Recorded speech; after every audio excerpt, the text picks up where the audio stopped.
I'll know it when I see it. I'll believe it when I see it. I trust the truth of my own eyes. Have you ever heard these things said to you, or maybe said them yourself? People often believe that if they have seen it, it's true, but it's really not that simple. Human perception is probabilistic. The brain uses cues in the environment to guess what is happening based on prior experiences and expectations. It makes inferences. In order to save on processing power, the brain predicts what it expects to see. If you've ever driven the last few blocks home without really being aware of it, you relied on your brain's ability to probabilistically predict its environment. However, this is dangerous, and one reason why most accidents occur within 3 minutes of home.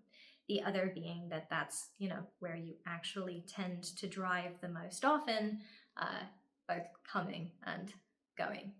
People believe what they want to believe, which leads me to the Bayesian brain.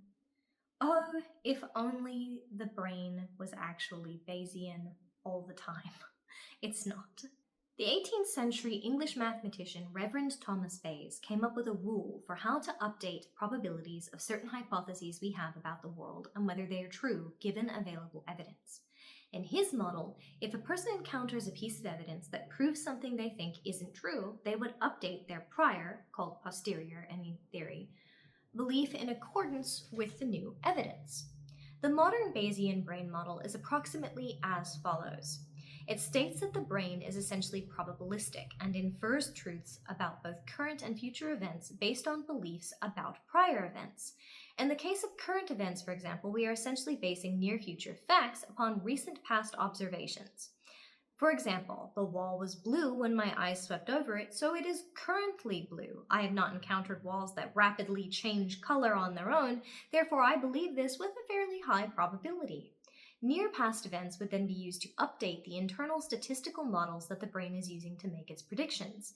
This means that initial results of exposure to specific stimuli will have significant long-term impacts.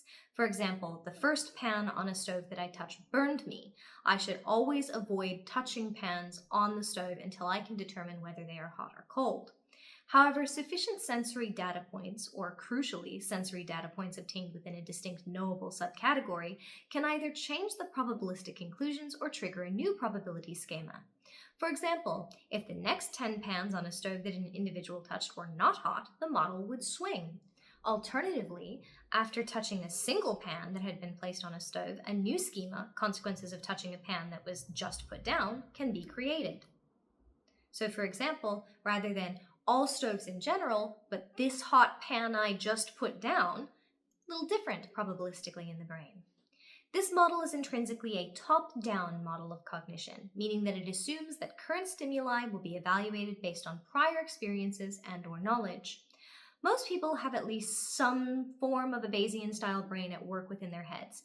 If they think a stove is not hot, then they touch the stove and they get burnt, the posterior fact is updated and they become aware that the stove is hot. This is how scientists are taught to conduct their investigations. They have a hypothesis, they go out and test it, and they record the evidence for and against their hypothesis and update their understandings of the facts. Unfortunately, we do not always act in accordance with the Bayesian brain model. People do not always discard the posterior truth for the actual truth. For a recent example of this phenomenon, let us look at the claim that Haitian immigrants were eating the pets of people in Springfield, Ohio. It was proven to be false, but that didn't stop President Donald Trump from doubling down, or his supporters from doubling down, even when it was fact-checked live.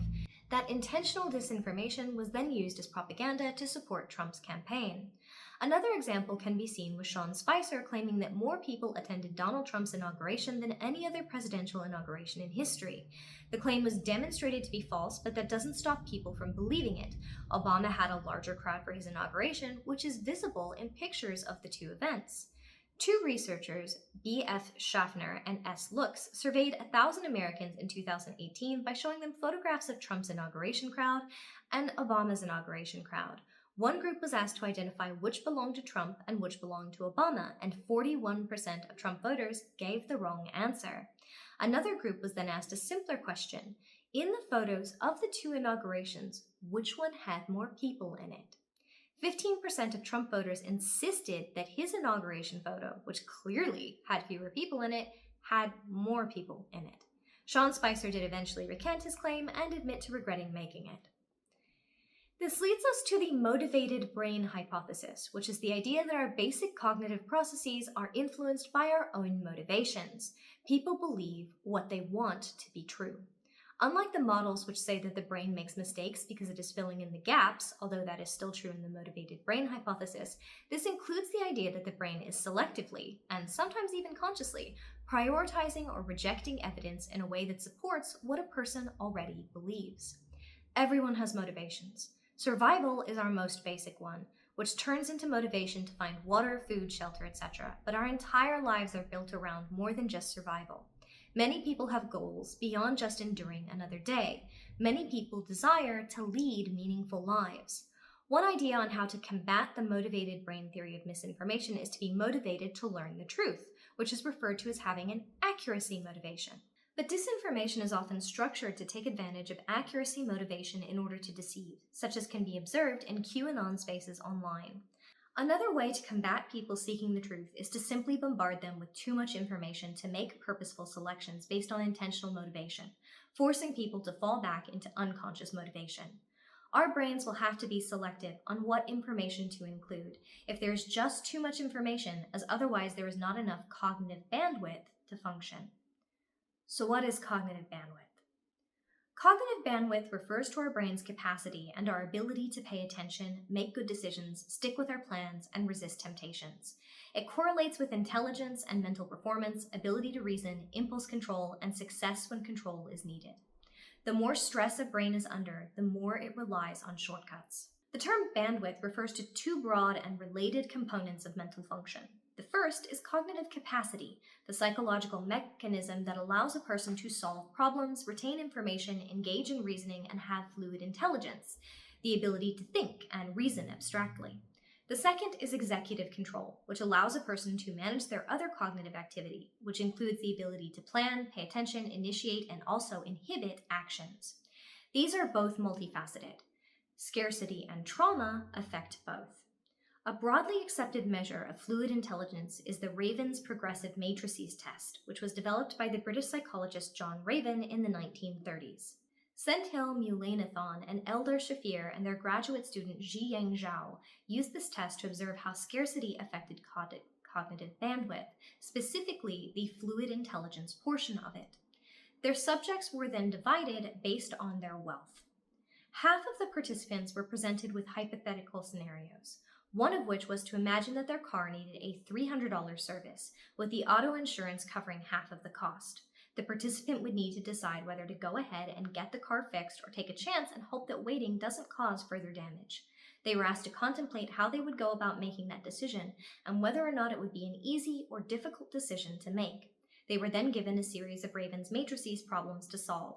The hypothetical scenario was run again for the other half of the participants, who were given a service cost of $3,000 rather than $300.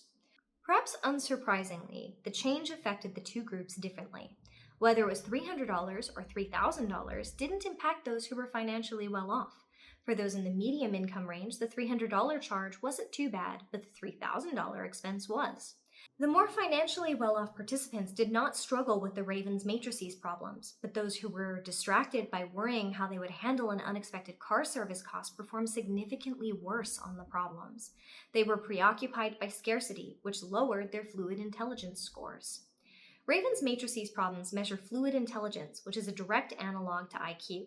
However, it should be noted here that IQ tests are a terrible measure of intelligence, that they only measure one kind of intelligence, and that they're racist and classist measurements of intelligence, and that they have a ton of problems as a way of measuring someone's cognitive abilities. However, it's what was used in the context of these studies to measure the reduction in cognitive bandwidth. The reduction in IQ from being worried about money was found to be between 13 and 14 IQ points. A loss of that many points would move someone from the category of superior intelligence to average, or from average intelligence to borderline deficient. There have been numerous replications of the study which have all found the same thing. Scarcity affects cognitive bandwidth. Another study looked at the impact of sleep deprivation on the ability to solve Raven's matrices problems. A group that was forced to stay awake all night did worse than one that was able to sleep at a normal time. However, the impact of scarcity was actually worse than the impact of a night of lost sleep.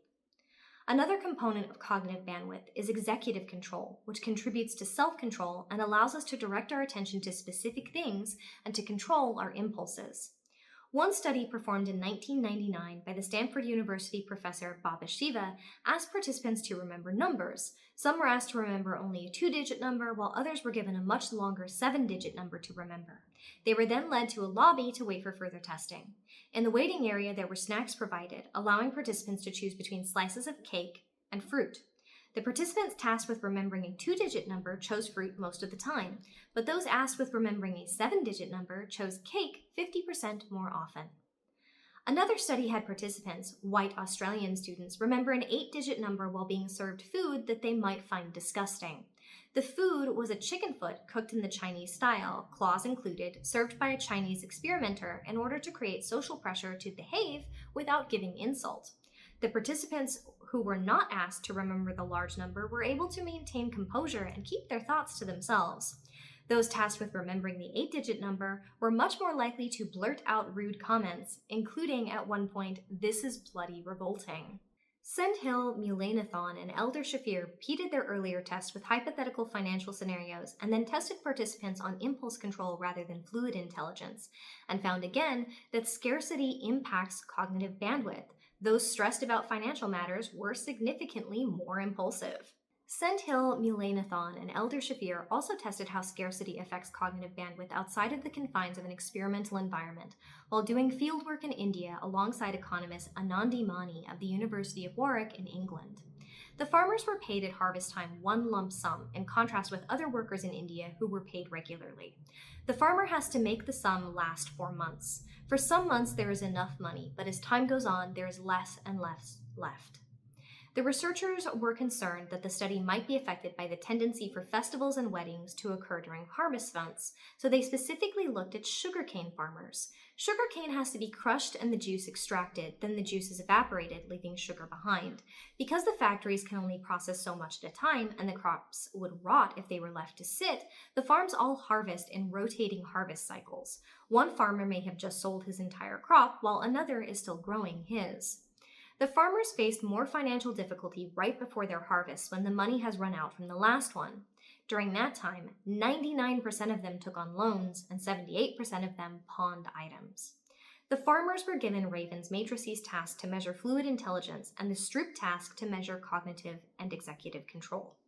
The Stroop task has the subjects look at a string of items and quickly say how many items there are in the string. So for example, a participant might see a string such as 3, 3, 3, 3, 3, 3, and quickly need to say how many there were. Farmers performed much worse on both tests as their money ran out. The farmers who had just been paid for their harvest got 25% more items correct on the Raven's matrices tests, which corresponds to between 9 and 10 IQ points. On the Stroop test, they were 11% slower to respond and made 15% more errors when more concerned about money. Studies have also found that people perform worse on cognitive tests when dieting and when their nutritional needs aren't being met. The results of fasting studies indicate that cognitive flexibility and even psychomotor abilities are impacted by calorie restriction, with more severe impairment matching to the severity and duration of the calorie restriction. The damage to cognitive function has been found to both be related to constantly worrying about diet taking up cognitive bandwidth, such as worrying about finances does, and to the brain just not having enough fuel for cognitive function. Social scarcity, loneliness, and isolation can also impact cognitive function. Studies have consistently demonstrated a relationship between social isolation and cognitive ability. A study by Cacioppo et al. In 2011 found that chronic social isolation, social threat hypervigilance, and neurobiological mechanisms can add to cognitive load and disrupt cognitive abilities.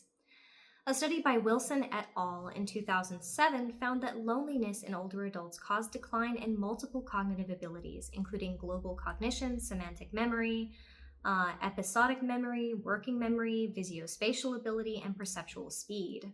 A study conducted by Lara et al. In 2019 on adults over 50 found significant associations between social isolation and cognitive decline. with loneliness linked to lower scores in composite cognitive measures, verbal fluency, immediate and delayed recall, and backward digit span. Most studies on social isolation and the impact on cognition have been performed on older adults, 50 years of age and up. However, Bland et al. In 2022 and Ingram, Hand, and Macy-Juski in 2021 found COVID-19 lockdown and social isolation significantly impacted cognitive function, specifically attention and memory in healthy young adults. Bland et al. In 2022 found that it also impacted emotional cognition. Another study by Ghulam Murtaza, Razi Sultana, Turki Abualet, Mishal Fatima, and Shahid Bashir assessed the impact of social isolation on young adult university students and found a significant decline in cognitive function. Loneliness has also been linked to elevated salivary cortisol levels, increased release of corticotropin-releasing hormone, and activation of the hypothalamic pituitary adrenocortical axis. A person's position along the continuum of perceived social isolation versus social bonding to others is associated with a huge variety of physical and mental health effects. People who feel isolated also live shorter lives than those who feel they have strong, dependable, meaningful social bonds. The increased risk of mortality is evident even when other health behaviors are statistically controlled for. Perceived social isolation was more impactful on mortality than physical activity, double the odds ratio for increased mortality for obesity, and quadruple the odds ratio for air pollution. However, emotional support, appraisal support, and informational support are effective at reducing the negative emotions, which may help regulate neurobiological correlates and have positive neurophysiological effects. Having a support system can reduce the risk of illnesses, facilitate recovery, and decrease mortality rates associated with various diseases. Trauma also impacts cognitive bandwidth, although potentially not the way that people might predict that it would do so. Trauma has been theorized to cause people to be more susceptible to misinformation, when in actuality, the more distressed a person was, the more likely they are to misremember, but not to be misled.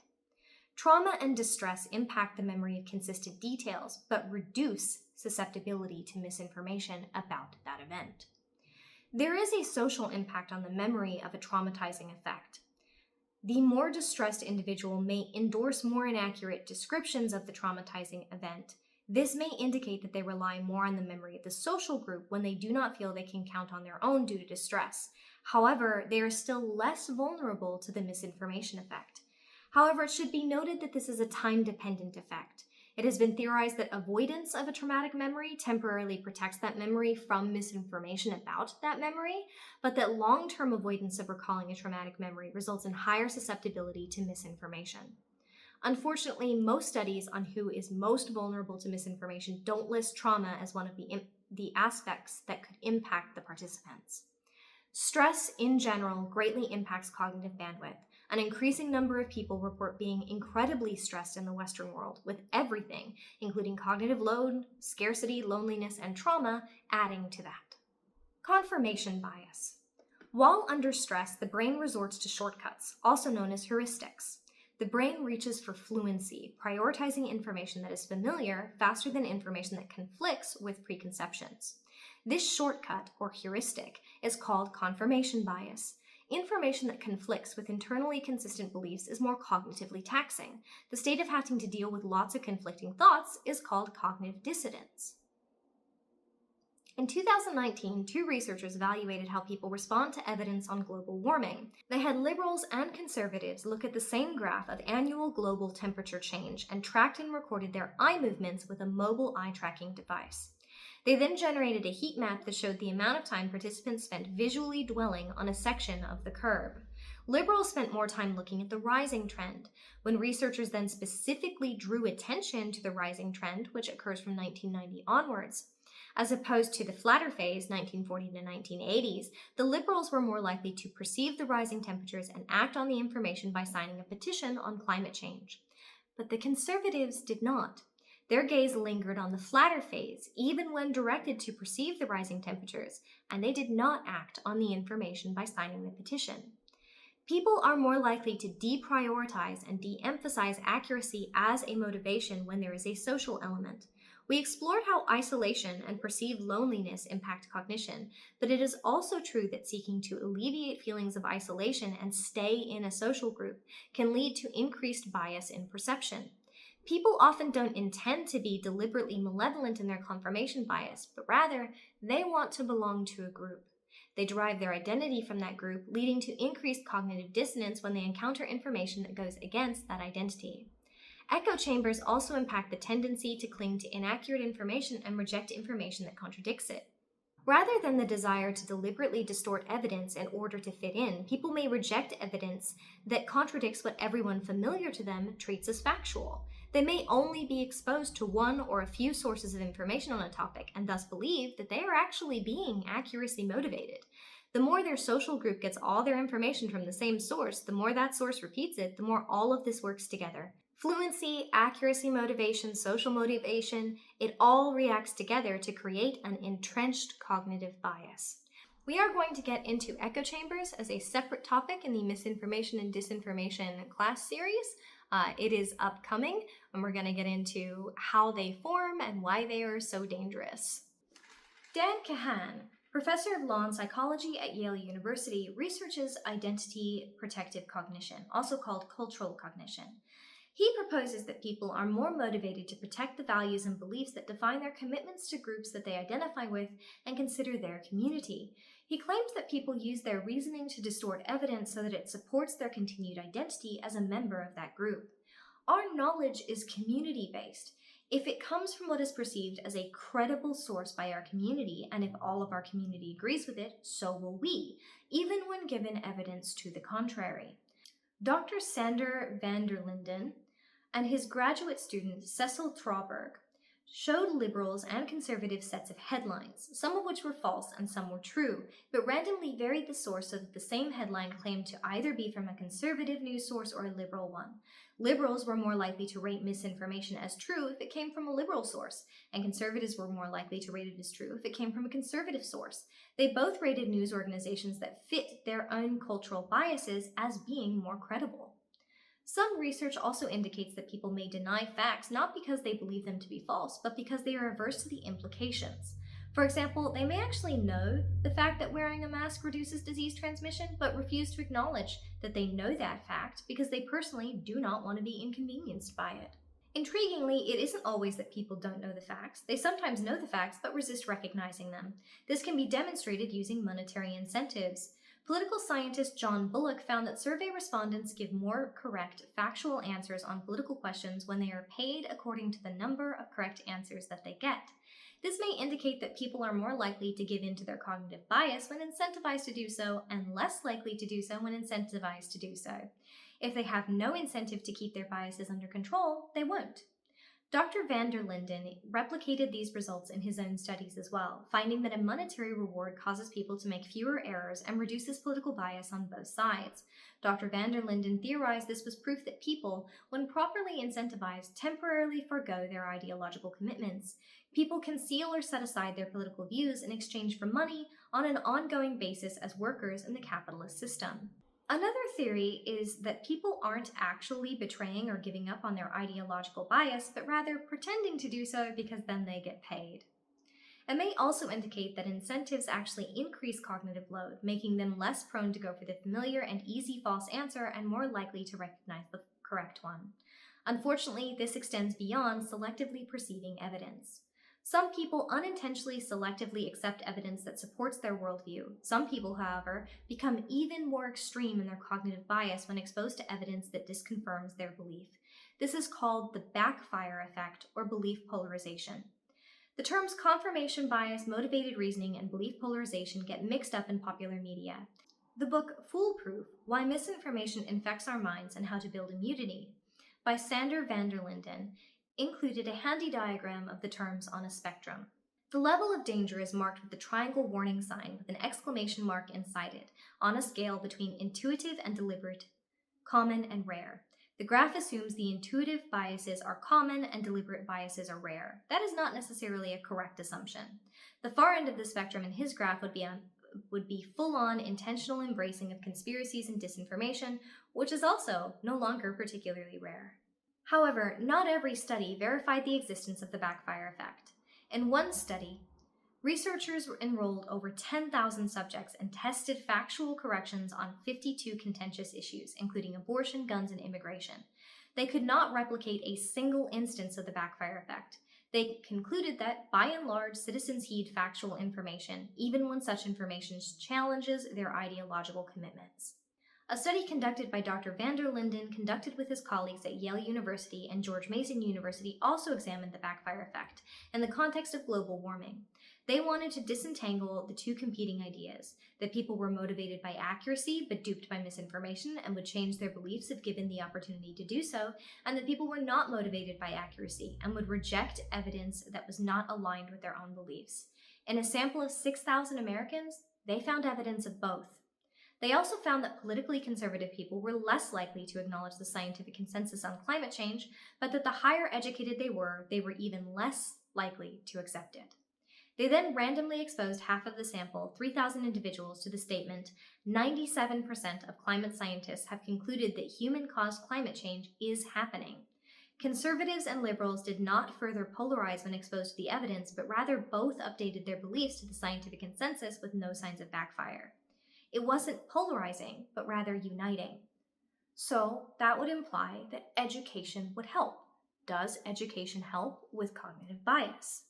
A study at Stanford performed by psychologists Charles Lord and Lee Ross sought to determine if people become more entrenched in their worldview if they are repeatedly challenged by factual evidence. They asked students to give their opinion on capital punishment, then a few weeks later invited the opponents and proponents to the lab to consider two pieces of evidence. One confirmed and one refuted their beliefs about the efficacy of capital punishment. The students were then asked to rate the evidence, and students rated the evidence that confirmed their own previous opinion as more accurate and more convincing. They each prioritized the evidence that supported their own beliefs and found flaws in the contradictory evidence. They were more entrenched upon being exposed to contradictory evidence, not less. However, other studies have found that education does help. There are positive correlations between scientific knowledge, trust in science, and critical thinking. One study found that both the disposition to critical thinking and the capacity to put into practice are related to scientific literacy. They found that two factors influence the role of scientific literacy as an immunizing effect against misinformation. One is core ontological confusions, a set of biases that affect how people understand the physical, biological, and psychological world. The version of core used in their study was a scale of 37 items divided into 6 thematic groups. Natural, lifeless objects are living. Force is living and animate. Lifeless objects are animate. Living animate entities are animate. Artificial objects are animate. And mental states are material objects. Participants should indicate whether they consider each item to be either metaphorical or literal. The scale includes 5 items whose meanings is literal and another 5 commonly used phrases whose meaning is obviously metaphorical. Core included items such as "the rock lives long" and "plants know the seasons." The others were factual knowledge of science on a scale referred to as FKSS. It was a 15-item scale that measured basic knowledge about theories and facts in science. It has been used by the National Science Board since 1992 and in studies about unwarranted beliefs. The 15-item version used in their study included all the questions that usually appear in all of its versions. The thematic spectrum of FKSS is highly multidisciplinary. It covers astronomy, medicine, geology, genetics, botany, evolutionary biology, etc., and included items such as antibiotics kill viruses as well as bacteria, and electrons are smaller than atoms. They found a clear but nuanced set of interactions between scientific literacy and unwarranted beliefs. They had 3 general conclusions from the data obtained in the study. First, scientific literacy has to be understood as a complex and multidimensional construct that entails interdisciplinary, affective, and ethical dimensions, and it requires practical training. The disposition to critical thinking and the ability to carry it out are 2 different issues that have to be addressed in 2 different ways. Second, and in the same way, unwarranted beliefs must be considered according to their own particularities. So, for example, the approach that is given to conspiracy theories should not be the same as to that of pseudoscience or to belief in the paranormal. We need well-focused, profound, and empirically grounded approaches to each set of unwarranted beliefs and the structure that they take on. Otherwise, we can't actually face the challenges presented by post-truth, science denialism, and industrial pseudoscience. Lastly, the interactions between scientific literacy and unwarranted beliefs seem to be unrelated to other predictors such as faith and intuition and ontological confusions. Restrained optimism about the impact of scientific literacy on unwarranted beliefs may be justified, even considering that these results show no interaction between scientific knowledge and conspiracy ideation. Only trust in science actually impacts whether or not someone will engage with conspiracy theory and easily believe in them.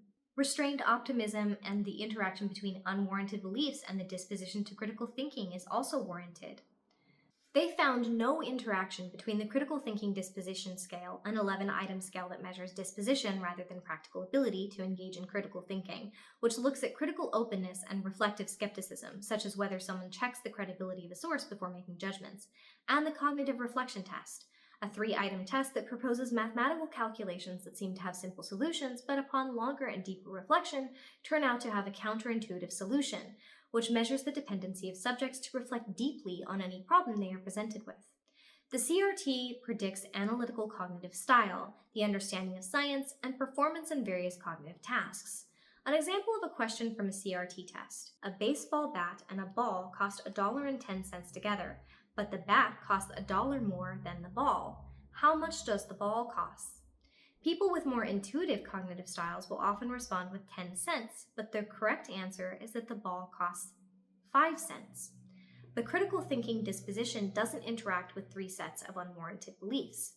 No relationship was found between CDTS and CRT, which indicates that the disposition of a person towards critical thinking and the capacity to perform it should be encouraged, taught, and fostered in people. One study found that academic performance has a negative correlation with pseudoscience, but has no correlation with the tendency to believe in conspiracy theories. Interestingly, having some education, interdisciplinary and basic, has a stronger negative correlation with unwarranted beliefs than having a full university education, although both have a negative correlation. Fachet and Picot found that scientific literacy does help people not fall for pseudoscientific beliefs, but that it is more nuanced and people need more than that. They need to learn to question their core beliefs, trust in science, question the source of information, and then also learn to contemplate the information for longer before acting on it. Scientific literacy is a complex and multidimensional construct, and unwarranted false beliefs and misinformation have to be approached differently based on what kind it is, as people respond differently to pseudoscience than they do to conspiracy theories, and scientific literacy doesn't protect against all kinds of misinformation. So once people learn to question their core beliefs, trust in science, question the source of information, and then also learn to contemplate the information for longer before acting, they fixed the misinformation issue in their own brain, right? Unfortunately, no. As much as I hate to cite him, we are going to cite Hitler again, because there are people who openly praise Mein Kampf and are using it to guide how they are operating in the world right now. Hitler wrote in Mein Kampf that the grossly impudent lie always leaves traces behind it, even after it has been nailed down. We can see that the lies spread about the Jewish people during the Holocaust persist to the modern day, even though they've been debunked over and over and over again. But misinformation doesn't just live on in people who've fallen for it. Misinformation leaves traces in the brain's memory network, even when someone no longer believes it. This is referred to as the continued influence of misinformation. A study found that people are influenced by the misinformation in a news posting even after a correction has been posted, and most importantly, even when they believe the correction. The study took place at the University of Michigan, performed by H.M. Johnson and Seifert in 1994. A study was presented in 13 staggered messages, like a breaking news report. Breaking now, on January 25th at 8:58 p.m., an alarm call was received from the premises of a wholesale warehouse company. A serious out-of-control fire was reported in the storage hall, requiring an instant response. Immediately after, at 9 p.m., a fire engine was dispatched. It turns out the alarm was raised by a night security guard who had smelled smoke and decided to investigate the matter. In the morning of January 26th at 4 a.m., the attending fire captain suspects that the fire was started by a short circuit in the wiring of a closet in the main storage hall. Update, 4:30 a.m. Police investigator says that they have reports that cans of oil paint and pressurized gas cylinders have been found in the closet before the fire. Firefighters on the scene reported thick, oily smoke and sheets of flames, hampering their efforts. Intense heat made the fire particularly difficult to control. Several explosions occurred during the blaze, endangering firefighters in the vicinities. No fatalities were reported, but 2 firefighters have been taken to the hospital as a result of breathing in toxic fumes. Reports say that a small fire had been discovered on the same premises 6 months prior, but local workers were able to contain the incident at the time. Although the premises were insured, the owner says the damages will exceed hundreds of thousands of dollars. Update 10:40 a.m. Police investigator Lucas has more information regarding the investigation of the fire. The closet reportedly containing the cans of oil and paint gas cylinders had actually been emptied before the fire. The shipping supervisor had disclosed that the storage hall contained bales of paper, mailing envelopes, pencils, and other school supplies. Update 11:30 a.m. The fire captain reports that the fire is out, but the storage hall has been completely gutted. The participants were questioned on what likely caused the fire, what was in the storage hall, how the fire was started, as well as other factual questions.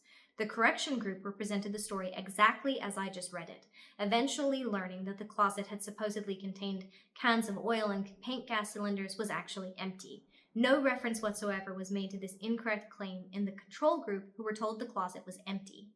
Only the correction group was provided with 2 versions of events, one in which the closet contained cans of oil and paint gas cylinders, and one in which it was actually found to have been empty at the time of the fire. The researchers tested the people's episodic memory, their memory of everyday events that can be consciously retrieved. In several of the experimental runs, 91 to 95% of participants in the correction group made at least one direct and undisputed reference to chemical materials from the storage unit when questioned about the event. 75% of participants, when asked about the cause of the fire, did not mention chemicals, and over 90% of the subjects recalled the correction that the closet had been empty. But when questioned around the topic, participants would mention things that would only be true if the closet hadn't been empty. For example, when asked what might have caused toxic fumes, people mentioned burning paint. When questioned why the fire might have been so intense and difficult to quench, they sometimes answered that oil fires were more difficult to put out. When questioned if an insurance claim might be refused, several people would cite that the flammable items weren't stored safely. The participants believed the correction given to the fact, but it didn't matter. The false information affected their perception of events anyway. The justice system has been aware of this for hundreds of years. It is sometimes referred to as being unable to unring a bell. A jury doesn't forget improper or inadmissible information once they've learned it, and it will continue to impact their perception of the case. Correction can help a person battle misinformation, but it doesn't actually fully erase it. The effect is worsened by how often it is repeated and how fluent it is in the brain.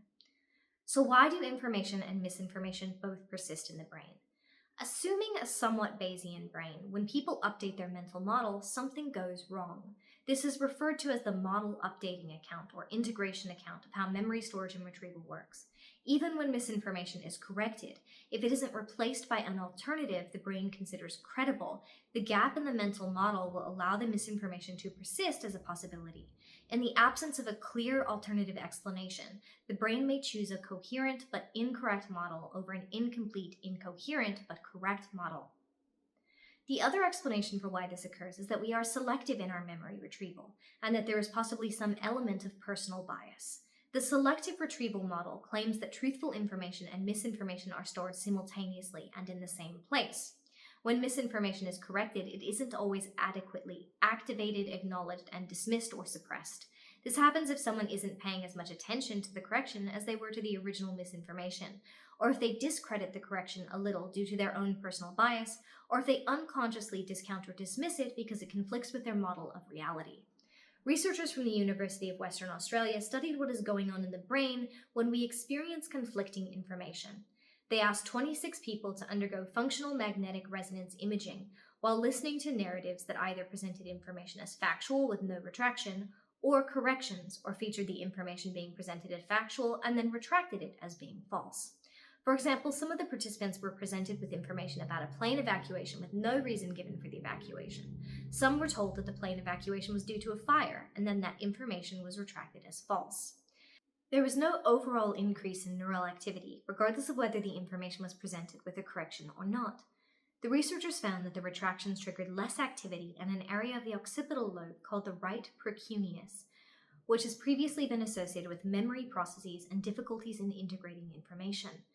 They concluded that basic integration and coherence mechanisms in the brain are less active when new information challenges previous information, possibly due to issues with the brain not wanting to encode new information and update its model. However, it should be noted that this study only used 26 participants. A follow-up study from the same team may indicate that the brain struggles to hold both the correct and incorrect information in the brain concurrently.